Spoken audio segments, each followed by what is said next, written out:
तो गाइस कैसे हैं आप सब लोग। एसओएस के एपिसोड 24 के साथ हाजिर हो। तो लास्ट एपिसोड के एंड पे हमने देखा था कि वहां पर हमारे वी जियोनो को मना लेता है कि वो उसकी मदद करे। तो वी जियोनो जो होता है वहां पर से बाउल्स को उठाता है, उन सभी बाउल्स को उठाकर वहां पर सामने की तरफ थ्रो करना स्टार्ट करता है। तो जब वो वहां पर बाउल्स को सामने की तरफ थ्रो करता है तो वहां पर जितने होते हैं सारे उसके साथ हिट होकर पीछे की तरफ गिर जाते हैं। उन सभी के गिरने के बाद उनका कैप्टन जो होता है वो सोच रहा होता है कि ये तो एक मार्शल मास्टर है, इसका मतलब है कि हमने गलत बंदे से पंगा ले लिया। जबकि वी जियोनो नीचे उतर कर आता है। नीचे आने के बाद यंग मास्टर पैंग से कहता है कि लड़के अब यहाँ पर मैं तुम्हें कुछ बताने वाला हूँ और उसे ध्यान से सुनना। तो वो कहता है जी बताओ क्या है। तुम्हारा वी जियोनो से कहता है कि तुम्हारी वजह से हम लोग यहाँ पर मुश्किल में पड़े हैं और ये सभी लोग तुम्हारे पीछे आए हैं। तो अब मुझे लगता है कि तुम्हें यहाँ पर कुछ ना कुछ तो करना चाहिए और तुम यहाँ पर हमारी कोई मदद भी नहीं कर पा रहे। क्या तुम्हें यहाँ पर थोड़ी सी शर्मिंदगी महसूस हो रही है? तो वो कहता है कि हाँ मुझे हो रही है। तुम्हारा वी जियोनो से कहता है कि एक तो तुम यहाँ पर इन सभी को लेकर आए, दूसरा तुम बिल्कुल बेकार हो, तुम्हें मार्शल आर्ट्स भी नहीं आती। हाँ ये बात ठीक है कि तुम्हारे पास कुछ स्किल्स हैं लेकिन तुम ठीक तरह से अपनी मार्शल आर्ट्स को परफॉर्म नहीं कर पा रहे, जिसकी वजह से तुम बिल्कुल बेकार हो और तुम्हारी वजह से ये सभी लोग यहाँ पर मारे जाते और तुम यहाँ पर बिल्कुल सही सलामत निकलकर चले जाते, या फिर तुम भी यहाँ पर इन सभी के साथ मारे जाते, क्योंकि मुझे यहाँ पर तुम्हारे सही सलामत निकलने के चांसेस बहुत ज्यादा कम लग रहे हैं। और साथ ही उसे कहता है कि अब जरा सामने की तरफ देखो, वो बंदा तुमसे कितना ज्यादा कमजोर है। तुम्हारे हाथ में एक बहुत ही हैवी ब्लेड है लेकिन तुम इसको ठीक से यूज नहीं कर पा रहे। क्या तुम्हें लगता है कि तुम यहाँ पर इतनी हैवी ब्लेड के साथ जो स्ट्राइक लगा रहे थे उस स्ट्राइक के साथ तुम किसी के ऊपर अटैक कर सकोगे? क्योंकि थोड़ी देर पहले तुमने स्ट्राइक लगाई थी लेकिन उनकी स्पीड तुमसे फास्ट होने की वजह से वो स्ट्राइक के अटैक से बच गए। अगर तुम्हारे पास हैवी ब्लेड है तो फिर तुम्हें यहाँ पर इसके अंदर की एनर्जी को डालना होगा, लेकिन उस स्पीड बढ़ाने के लिए अगर तुम स्पीड को बढ़ाओगे और अपनी स्ट्रेंथ को सैक्रिफाइस करोगे तो मुझे लगता है कि तुम जो पहले तुमने अटैक परफॉर्म किया था वो ठीक से परफॉर्म कर पाओगे। तो यंग मास्टर पैंग जो होता है वहां पर आगे से जी सर कहे जा रहा था, सोच रहा था कि मैं यहाँ पर इसे जी सर क्यों कह रहा हूँ, क्या ये यहाँ पर एक मास्टर की तरह मुझे लेक्चर दे रहा है? तो वी जियोनो उसके हाथ से ब्लेड छीन लेता है और कहता है कि मुझे दिखाओ, मैं तुम्हें करके दिखाता हूँ। तो यंग मास्टर पैंग कहता है कि इस लड़के ने इतनी तेजी से मेरे हाथ से ब्लेड को छीन लिया, मुझे पता भी नहीं चला।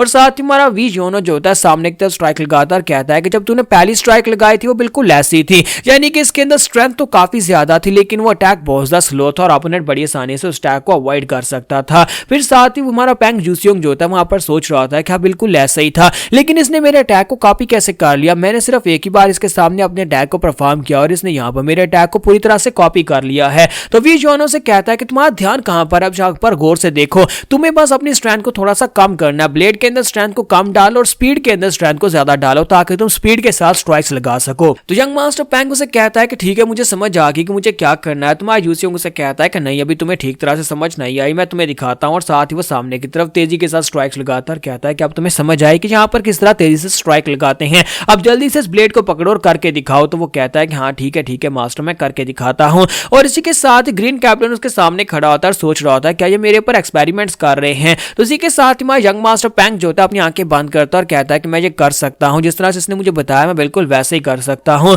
ये मेरा ब्लेड है, मैं पैंग फैमिली की टेक्निक को इससे बेहतर जानता हूँ। और साथ ही वो कहता है कि मुझे बस अपनी स्पीड को बढ़ाना है और यहाँ पर ब्लेड के अंदर स्ट्रेंथ को कम डालना है। तो जैसे वो अटैक करने लगता है सामने से ग्रीन फॉरेस्ट किंग जो होता है भाग जाता है। तो वो कहता है कि बाद में तुमसे निपटूंगा। तो हमारा यंग मास्टर पैंग कहता है वो तो भागकर चला गया। तो हमारा वी जियोनो से कहता है कि तुम स्लो ही इतने ज्यादा थे कि वो डरकर भागकर ही चला गया है, यानी कि उसने कहा कि इतना टाइम नहीं है तुमसे मार खाने का। फिर साथ ही ये लोग जो होते हैं वहां पर से अपना सफर खत्म करते हैं। हमारा यंग मास्टर पैंग जो होता है वो रास्ते में अलग हो जाता है और उसके बाद हमारा वी जियोनो जो होता है कैप्टन से कहता है कि आपका बहुत बहुत शुक्रिया। तो वो कहता है कि ये तो तुम्हारे लिए है कि तुम्हें थैंक यू बोलना चाहिए कि तुमने हमारी जान बचा दी है, बताओ कि बदले में तुम्हें क्या चाहिए। तो वो कहता है नहीं मुझे बदले में कुछ भी नहीं चाहिए। तो कैप्टन उसे कहता है हम लोग यहाँ पर सारी जिंदगी इस बात को नहीं भूलेंगे कि तुमने हमारी मदद की थी। तो वी जियोनो से कहता है कि हाँ ठीक है अब यहाँ पर तुम लोग सिर्फ मुंह से तारीफें किए जाओगे। तो वो कहता है कि तुम्हें पैसे चाहिए तो हम लोग तुम्हें पैसे दे सकते हैं, जो हमने कीमत वहां पर तुम्हें ट्रांसपोर्ट करने के लिए ली थी वो तुम्हें वापस दे देते हैं। तो वी जियोनो से कहता है नहीं ऐसी बात नहीं है,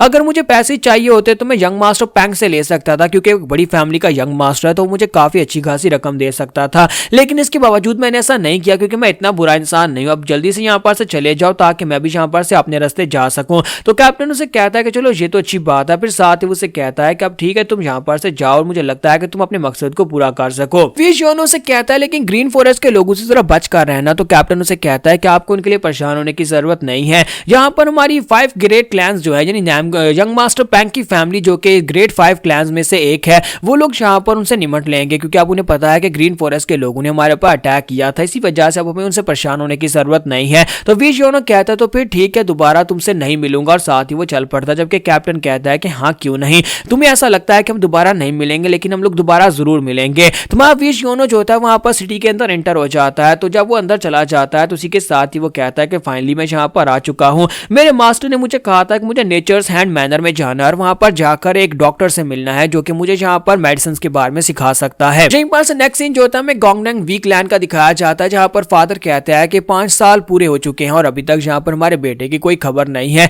तो उसकी बीवी उसे कहती है कि लेकिन क्या हमारा बेटा जिंदा भी होगा या नहीं। तो उसका बाप उसे कहता है कि हाँ वो जिंदा होगा, मुझे पता है कि वो कहीं ना कहीं पर जिंदा है और हम लोग उसे जरूर ढूंढ निकालेंगे। तो इसी के साथ एक सोल्जर बाहर से भागता हुआ आता और कहता है पैट्रियार्च पैट्रियार्च मेरे हाथ में एक लेटर है और ये लेटर जो है ये आपके बेटे वी योनो की तरफ से है। तो ये बात सुनती फादर बहुत सा हैरान होते और कहते हैं क्या मेरे बेटे ने एक लेटर भेजा है। यहीं पर से नेक्स्ट सीन जो होता है हमें नॉक जी का दिखाया जाता है। नॉक जी कमीना मंत्री अपने बेटे से कह रहा होता है तो तुम यहाँ पर फेल हो गए, तुम एक सिंपल प्लान को भी फॉलो नहीं कर सके। तो नॉक जी उसे कहता है कि क्या तुम्हें मौत से डर लगता है, क्या तुम्हें यहाँ पर इतना ज्यादा मुश्किल लगा, तुम वहां पर सिर्फ मर जाते उस ली वैंगजा के हाथ से तो मिशन पूरा हो जाता। तो नॉक हमारा यंग मास्टर नॉक उसे कहता है कि मैं तो वहां पर मरने को तैयार था लेकिन वहां पर बीच में कोई और आ गया था। अगर वहां पर ली वैंगजा मेरे पर अटैक करके मुझे मार डालता तो मैं मरने को तैयार था लेकिन मेरा सैक्रिफाइस जाया चला जाता अगर वहां पर वो जीनियस लड़का मुझे मार डालता। यानी कि मेरी फाइट उसके साथ हुई थी और ली वैंगजा ने तो अपनी पावर्स वहां पर यूज भी नहीं की थी। इसका मतलब यह है कि मेरे मरने से वहां पर कुछ होता ही नहीं और फादर आपको तो यहाँ पर इस बात से कोई फायदा ही नहीं होता तो फिर मैं यहाँ पर मार के करता क्या।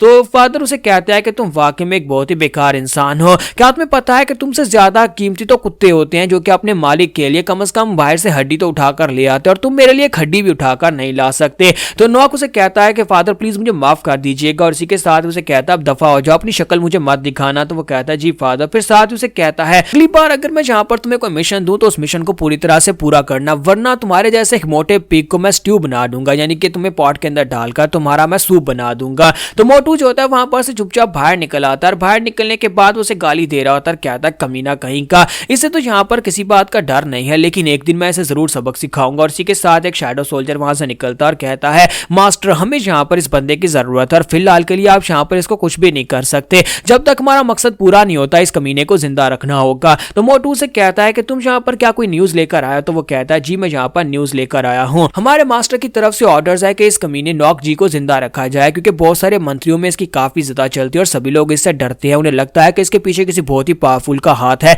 इसी वजह से आप यहाँ पर इसके खिलाफ कुछ भी नहीं करेंगे क्योंकि बाकी के सभी रॉयल मंत्री हैं वो सभी लोग इसकी बात मानते हैं, इसी वजह से हमें इसकी जरूरत है। तो मोटू कहता है कि अब तुम कह रहे हो तो इसी वजह से मैं इस कमीने को छोड़ना, वरना इसने जितनी मेरी इंसल्ट किया इस कमीने को मैंने कब का मार दिया होता। शैडो सोल्जर उसे कहता है कि पवेलियन की तरफ से आपके लिए एक मैसेज आया है, वो चाहता है कि आप जल्दी से जल्दी वहां पर पहुंचे जितनी जल्दी हो सकता है। तो मोटू कहता है तो इसका मतलब यह है कि फाइनली मैं यहाँ पर अपने इस गंदे डिस्गाइज को हटा सकता हूँ, यानी कि मैं अपनी इस मोटी अपीयरेंस को हटाकर अपनी नॉर्मल बॉडी में आकर पवेलियन में जा सकता हूँ। एक बार मेरा काम पूरा हो जाए उसके बाद इस कमीने नॉक जी को तो मैं अपने हाथों से मारने वाला हूँ और उसके बाद जिसका जिसने जो कुछ भी हासिल किया वो सब कुछ मेरा हो जाएगा। फिर साथ ही मोटू से कहता है कि आप मुझे ये बताओ कि बाकी के सभी लोग क्या कर रहे हैं। तो शैडो सोल्जर उसे कहता है कि मुझे बाकी सभी के बारे में ज्यादा डिटेल में तो नहीं पता लेकिन मुझे इतना पता चला है कि वो सभी लोग मेडिकल फील्ड के अंदर अपने पंजे गड़ा रहे हैं, यानी कि अब ये सभी लोग फिर से वहीं पर जाकर मिलने वाले हैं जहां पर हमारा वी योनो गया है क्योंकि वो भी मेडिकल फील्ड में ही गया है। तो जहां पर हमारी एपिसोड 24 का एंड होगा, नेक्स्ट एपिसोड में देखेंगे कि अब आगे क्या होने वाला है।